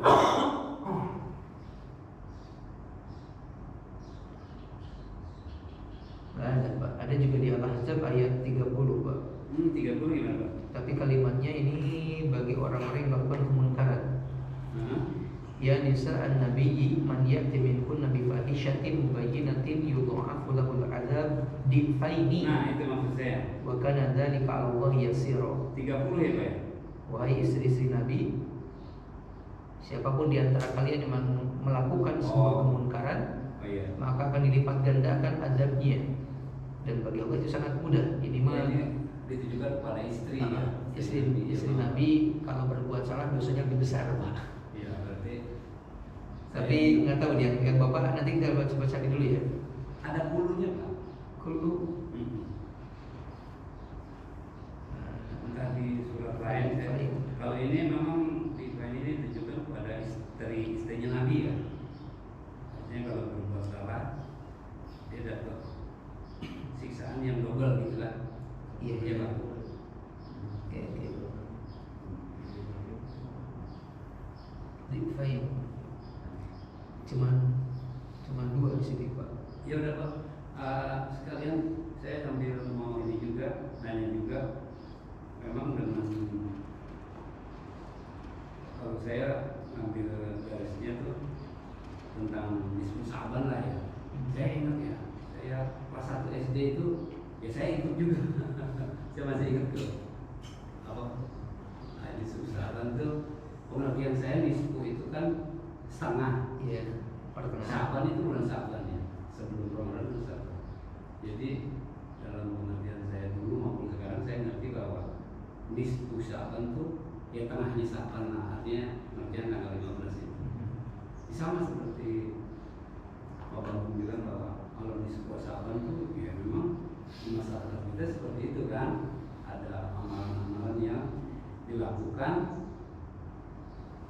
karena atas petunjuk dari para ulama gitu loh Pak. Iya. Iya kan? Tadi yang Bapak tampilkan di WA itu saya nggak yakin dari yang bersangkutan. Dia juga dapat dari yang lain kan gitu ya. Dapat dari yang lain itu tinggal nerusin aja kalau dia. Nah, ujungnya tuh bisa ditelusuri Pak. Kalau info bisa itu. Ini mana nih ujungnya nih? Pelakunya siapa nih? Iya, Gitu. betul. Saya yakin pelakunya itu ya ulama yang salah Pak. Karena saya udah dewasa gini ya, saya udah bisa alhamdulillah bisa memilah-milah lah ya. Kalau dulu saya ingat pas 1 SD itu ya. Saya tahun 1996 saya ikut terus itu makan-makan, iya makan-makan dia kan Pak ya, senang makan-makan kita kan Pak ya, makan nasi kuning zaman saya itu nasi kuning, Saya sampai saya mau lagi. ada ayo diskusikan seperti itu. Jadi Pak, tadi Pak bangun katakan juga seperti itu. Memang kenyataan kita di masyarakat seperti itu Pak. Iya. Artinya dulu nggak ada WA aja kita udah ikut-ikutan kita, lagi ada WA sekarang. Nanti kalau ditampilkan gitu, ini ada loh. Tapi kalau orang ngomong info ini siapa nih pelakunya nih? Ada gitu. Tahu kan nih gitu. Tapi ya kalau masyarakat awam dia nggak ngerti tahunya. Wah ini bagus nih. Apalagi misalnya yang nerusin maaf ya, yang nerusin itu guru kita misalnya kan. Wah ini dari guru kita nggak tahunya dia di atasnya iblis jangan-jangan. Misalnya gitu loh Pak. Nah ini ada satu tip. Apa maksud saya? Mohon Pak untuk ke depan ya kita tuh diajari lah Pak untuk mendeteksi hadis-hadis yang tadi Bapak katakan ada sahih, dhaif, maudhu, Iya. termasuk hasan. Nah, hasan kan aman ya Pak ya? Bisa dikatakan baik. Baik ya. Ya, mendekati benar. Maksud saya masyarakat itu termasuk saya Pak ya, memang kesulitan untuk mendeteksi ini hadis ini Iya. dhaif. Tadi dikatakan hadis rawahu misalnya Ibnu Majah, ternyata bawahnya doang Ibnu Majah, di atasnya nggak tahu kan Iya, gitu. iya. Kalau maksud saya gini, minimal dikasih apa kriterianya lah Pak gitu. Oh ini hadis dhaif, ini hadis sahih, ini hasan, ini maudhu, ada lagi matruk ya Pak? Iya Pak. Iya. Nah, maksud saya kalau kita udah dikasih minimal tanda-tanda lah gitu. Di situ disebutkan misalnya ada 5 hadis yang disebutkan. Harus ditelusuri satu persatu itu, nggak bisa satu aja. Saya nggak percaya kalau saya. Iya, iya. Gitu. Tadi seperti Pak Ustaz katakan bahwa ternyata yang di bawah yang sahih ya kan gitu ya. Nggak bisa saya juga nggak bisa seperti itu. Iya. Maksud saya nanti ke depan mungkin Pak kami itu diajari Pak untuk mendeteksi hadis ini sahih, dhaif, Iya. maudhu, hasan gitu. Kan selama ini kan kita kan tahunya ada hadisnya loh. Iya, iya. Nanti misalnya yang lain bilang Pak ini ada hadisnya loh, dia main-main nggak boleh, larang-larang, nggak ada larangan kok kan gitu kan gitu. Kita kesulitan Iya. itu Pak. Ya Pak ya, Baik. mudah-mudahan sedikit-sedikit lah. Memang ada bagusnya kita ngaji talaki gini Pak ya. Betul.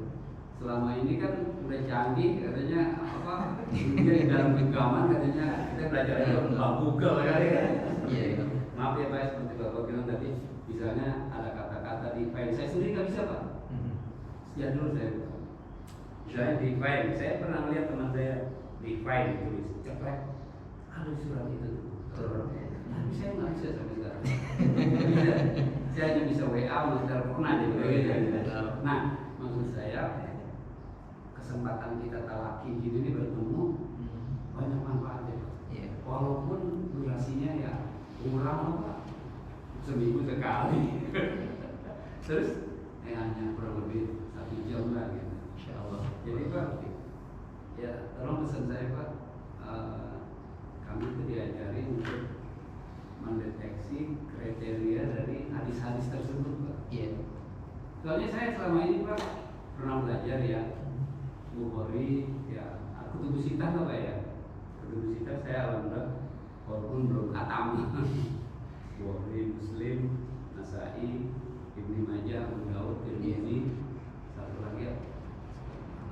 6 ya? 6. Nah, Kutubus Sittah itu saya awal-awalnya juga ada beberapa bab yang sama gitu. Iya betul.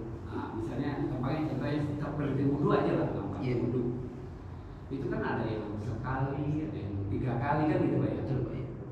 Itu salah satu contoh.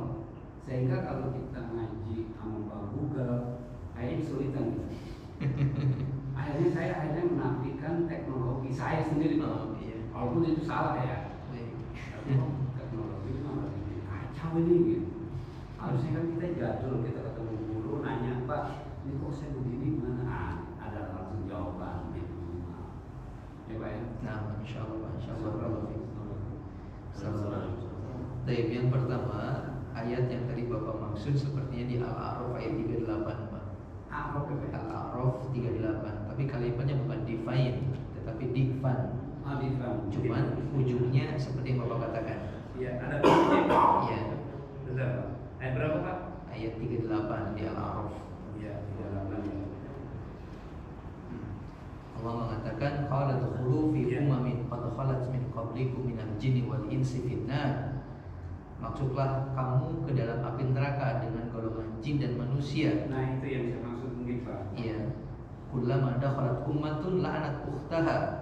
Setiap kali suatu umat masuk, dia melaknat saudaranya.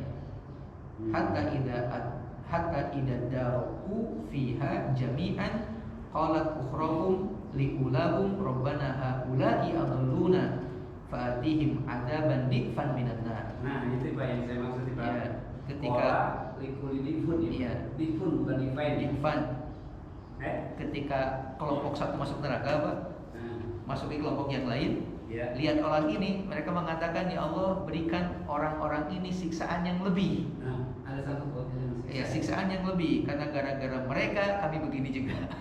Itu ada ya. Di sini Pak, Al-A'raf. Qala likulli dhifun walakin la ta'lamun. 38 ya Pak. Iya, Allah mengatakan masing-masing mendapatkan siksaan yang berlipat ganda. Hanya saja kamu nggak tahu kata Allah. Ada nggak ayatnya ketemu? Iya Pak ya. Nah itu ayatnya. Qala Sepertinya itu mungkin yang Bapak maksud tadi. ada kulinya Pak ya. Iya. Ada fan minan nar. Ada kalimat di bukan define. Kalau tadi define ini difam. Sebelumnya Pak. Iya. Ada bandi paminan. Tapi sebenarnya ini kalimatnya sama. Ada fan define minan nar bisa begitu juga. Cuman dibuang. Iya. Nanti define dari PP ya. Iya. Karena Kalau define berlipat-lipat. Apa? Kalau Ya. define berlipat-lipat ya. Iya, ya, berlipat ya. Ini yang Iya, pertama. Pak. Berarti ada hubungannya dengan ayat tadi. Ada Pak. Cuman dalam kasus yang berbeda. Betul. Oh, kasusnya beda ya Pak. Iya. Tapi intinya sama. Mereka juga menginginkan guru-guru mereka yang telah menyesatkan mereka disiksa berlipat-lipat. Oh, benar-benar ya. Lihat baca ayat di atasnya begitu. Murid kan Pak, benar. Iya gitu. Jadi pilihan itu sebetulnya sudah ada Pak. ada dalam Al-Quran. Jelas. Ya. Jelas dalam Al-Quran. Kenapa, Pak? Al-A'raf Yang ayat tentang 38. peringatan seputar fenomena seperti itu sudah ada dalam Al-Quran. Berbalik itu dari kita. Kita mau ingat atau Iya. tidak? Iya. Makanya saya cuma ingat aja tapi nggak ingat ayatnya. Benar Pak. Jadi tapi saya tanya lagi, memang ada hubungannya dengan yang tadi surat Al-Ahzab ya, Iya. dengan surat Al-A'raf ini. Oh iya. Oh, hubungan secara mana? Nanti kita harus cari ke tafsir, Pak. Oh, gitu. Maksudnya apakah satu kisah yang sama dua-dua ini gitu ataukah berbeda asbabul nuzulnya dan segala macamnya? Tapi maknanya hampir sama. Betul. Tentang dua kelompok manusia yang satu menginginkan satu ini disiksa lebih. Gara-gara mereka Iya. kami menjadi begini gitu. Kelompok aja lah, jangan Nah, jadi gitu. murid ya. Makanya saya pernah menyampaikan ya, jadi guru juga kadang nggak gampang-gampang Pak. Ternyata Jadi murid bisa juga begini Pak. lebih susah lagi. Murid lebih susah lagi gitu. Kalau murid kan sekedar menyesat, apa? Kalau murid kasarnya Pak, sesat sendiri Pak. Guru sakit orang. Malian tuh bilang, malian tuh. Murid punya anak istri. Astagfirullahaladzim. kita bersama-sama insya Allah untuk jadi pribadi yang lebih baik insya Allah. Mudah-mudahan. Kalau sebenarnya ilmu hadis yang bagian kedua ini harus khusus Pak waktunya, harus lebih kencang mikirnya gitu. Karena tidak semudah kayak baca kaidah-kaidah fikih gitu. Ya jangan berat gitu maksudnya Pak.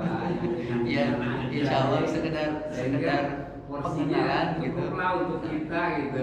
Insya Allah sekedar pengenalan bisa kita sampaikan nih. Apa itu hadis sahih? Pertama mungkin dari pengertian hadis itu sendiri. Apa itu hadis gitu? Karena kadang sebagian orang masih juga kurang paham benar tentang makna hadis. Hadis itu seolah-olah dianggap yang penting ada kalimat Nabi bersabda itu hadis gitu. Mungkin bisa benar adanya dengan kalimat tapi itu secara umum.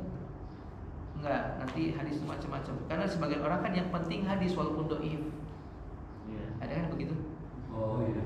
Kan penting mah ya hadisnya walaupun dhaif gitu. Padahal adanya perbedaan sahih dengan dhaif biar orang itu mengamalkan sama tidak mengamalkan gitu. Itu tujuannya. Alhamdulillah. Kenapa ada gula non apa? Yang agak mahal nih Pak, yang tidak sama dengan gula yang lain? Ada kayak Tropika apa tuh misalnya. Itu kan gulanya beda ya, harganya beda gitu.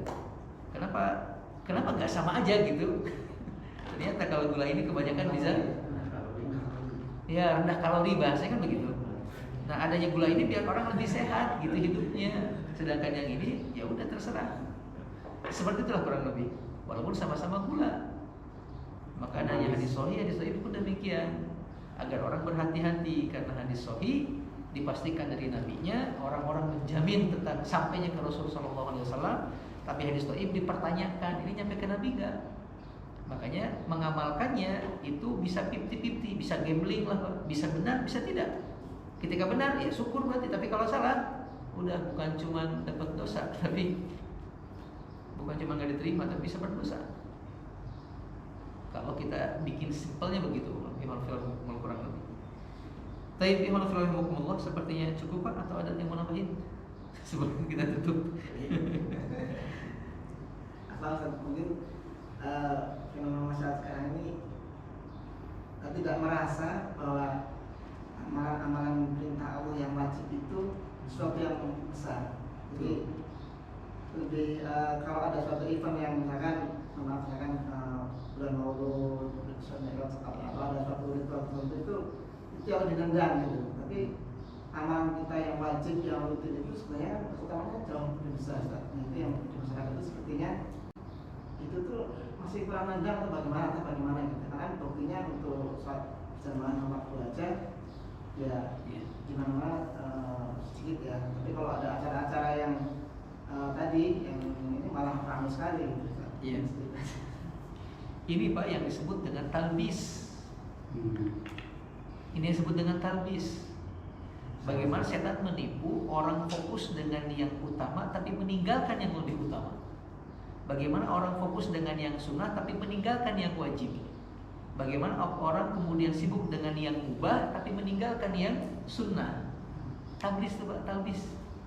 Kenapa orang kemudian merokok? Ini kan makruh, kenapa nggak sholat sunnah? Sunnah kok. Tertipu tuh, gurur namanya. Tertipu yang makruh dikerjain, yang sunnah ditinggalin. Harusnya yang dikerjain itu yang sunnah, yang makruh ditinggalin. Namanya talbis itu tadi. Ya ini sedang kita bahas gitu. Tipuan dianggap kayak kan gak ada masalah, yang penting mati cilaka gitu lah gitu. Yang penting selamat gitu, padahal nggak selamat sebenarnya hakikatnya dia sedang rugi. Kita pernah menyampaikan kayak orang yang beli barang 100 juta, belinya di Jakarta, nyampe ke rumah dijual lagi 100 juta. Untuk apa rugi Pak? Rugi. Nah gitu, cuma dia lihatnya harga nominal belinya aja. Nu penting mati rugi, padahal mah rugi kan? Rugi waktu, rugi ongkos, rugi bensin, rugi. Cuma dia yang dia lihat cuma hanya nu penting mah balik modal. Padahal rugi sebenarnya. Ini yang disebut dengan talbis Pak. Banyak orang kemudian sibuk dengan hal-hal yang sunnah tapi yang wajib diabaikan. Sholat wajib getol, kayak semacam mohon maaf. Kemarin Isra Mi'raj Pak. Isra Mi'raj. Wah itu Masya Allah, biayanya sampai kadang melebihi 1 juta Pak, di sebuah musola kecil. Kegiatannya sampai ngelabrak waktu sholat Pak. Giliran sholat bubar semua ke rumah masing-masing. Kan lihat esensinya kan Islam itu diperintah sholatnya, diwajibnya, bukan memperingatinya. Kenapa malah ramai di sininya, yang ini kok malah kosong gitu. Masya Allah itu sangat di film saya Pak. Wah ramai mendukung acara, ayo ramaikan.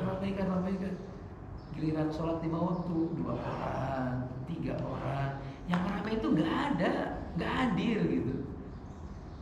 Ini kan ketipu Pak, mohon maaf ketipu saya katakan. Yang wajib udah jelas tinggalin bakal dosa, malah dia nggak kerjain. Yang belum jelas bakal dapat pahala, malah dia kerjain. Belum kemudian acaranya, ya Allah ya Karim, malu lah dia. Tapi saya nggak bisa negur karena gitu. Ternyata di sini tuh ada kaidah apa ya? Kalau masih ngontrak nggak dianggap penghuni penuh Pak. Nggak tahu di sini berlaku apa tidak. Ini kalau masih kayak katanya kayak arisan gitu. Arisan tuh gitu. Kan diundi, tapi katanya undiannya yang ngontrak di belakang gitu. Padahal bayar sama gitu. Cerita istri aja gitu. Cerita bayar sama gitu semua bareng gitu. Pas giliran diundi nanti kalau yang menang yang kontrak gitu itu diakhirkan katanya. Didahuluin yang ini dulu. Karena bilang kaidah dari mana ini? Kaidah dari mana ya Allah ya kan. Mudah-mudahan gak berlaku di sini. Ya Allah.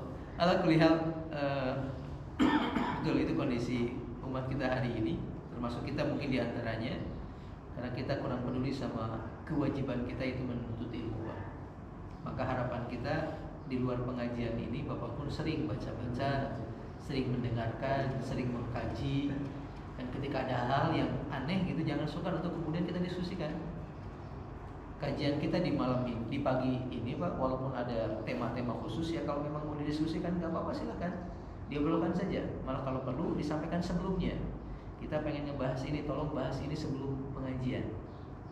Malah saya harapannya pengennya yang lebih aplikatif pembahasan begitu.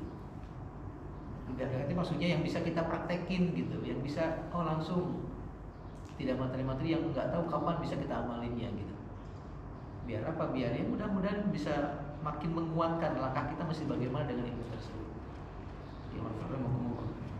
Intinya adalah Islam sudah benar dengan syariatnya, Islam sudah sempurna dengan aturan dan segala macamnya. Cuman kadang kitanya yang tidak tahu tentang hal tersebut sehingga merasa lebih tahu karena ketidaktahuan, atau nggak mau tahu karena merasa sudah nyaman dengan keadaan. Padahal Islam tidak berdasarkan keadaan, justru keadaanlah yang mengikuti aturan Islam. Bukankah Islam itu akan seiring dengan zaman Pak, kan begitu.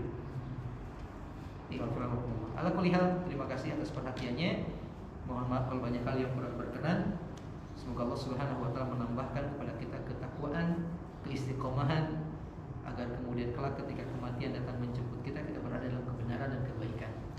Inna Allaha wa malaikatahu yusholluna 'alan nabi ya ayyuhalladzina amanu shallu 'alaihi wa sallimu taslima. Terakhir Pak, saya ingat nih. Kebenaran pasti kebaikan. Kebaikan belum tentu kebenaran. Allah mengatakan al-haqqu min rabbika. Kebenaran itu berasal dari Allah. Tapi kebaikan belum tentu kebenaran. Apalagi banyak kebaikan, banyak kebenaran yang kita anggap gak baik. Betul. Nikah 4 kali benar apa baik? Nikah 4 kali. Nikah 4 istri mah. Nikah 4 istri benar apa salah? Benar. Baik apa tidak? Banyak yang akan jawab tidak. Buktinya Bapak nggak ngelakuin.